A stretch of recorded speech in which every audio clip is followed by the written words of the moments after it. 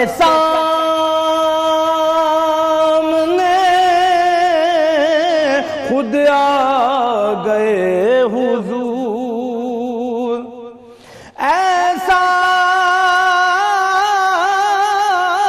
لگا کہ سامنے خود آ گئے حضور.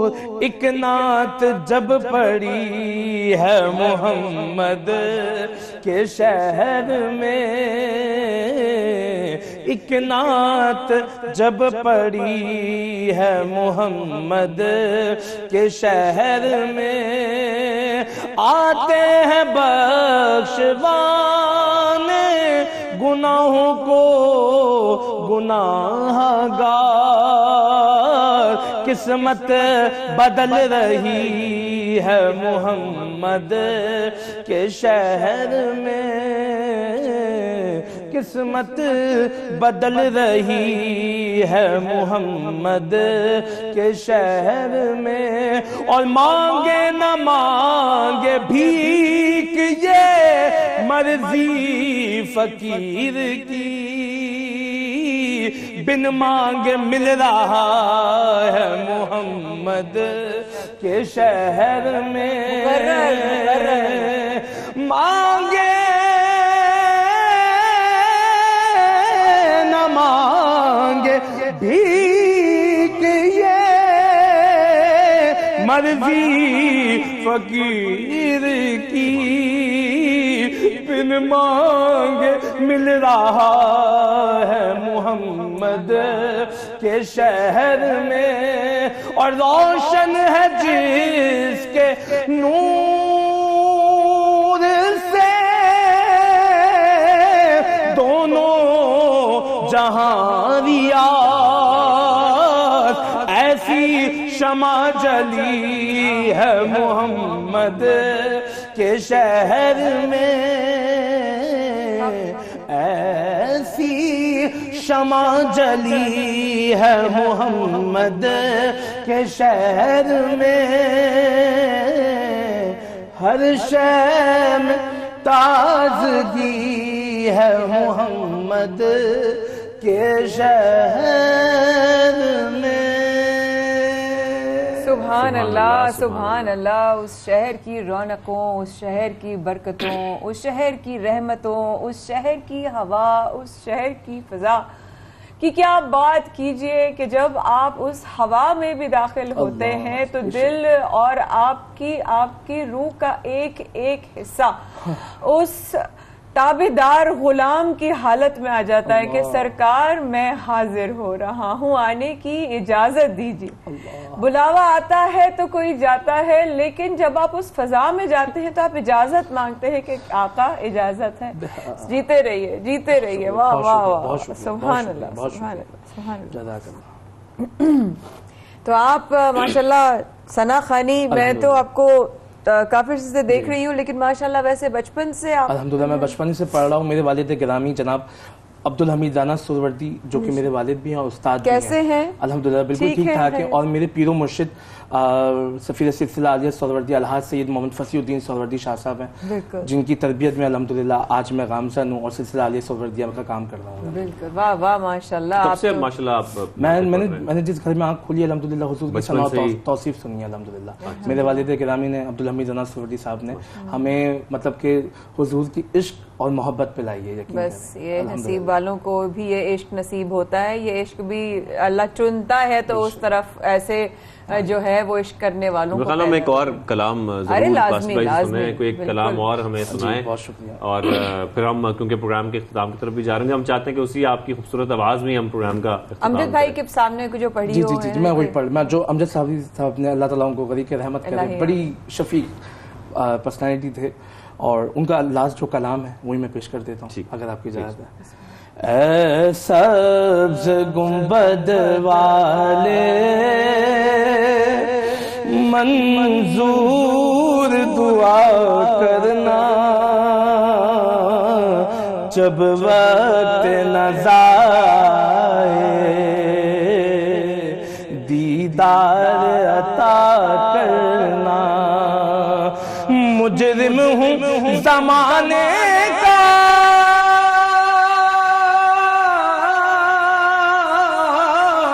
محشر میں بھرم رکھنا، رسوائے زمانہ کملی میں چھپا لینا، رسوائے زمانہ دوزخ سے بچا لینا، مقبول دعا میری اے نور خدا کرنا، جب وقت نظائے دیدار عطا کرنا۔ اور امجد بھائی کی جو آرزو تھی وہ قبول ہوئی، سماعت فرمائیں۔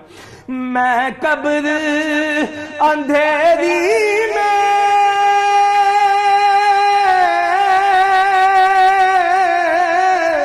گھبراؤں گا جب تنہا، یا رسول اللہ میں قبر اندھیری میں گھبراؤں گا جب تنہا، امداد میری کرنے آ جانا رسول اللہ، امداد میری کرنے آ جانا رسول اللہ، روشن میری تربت کو للہ ذرا کرنا، جب جب وقت نظائے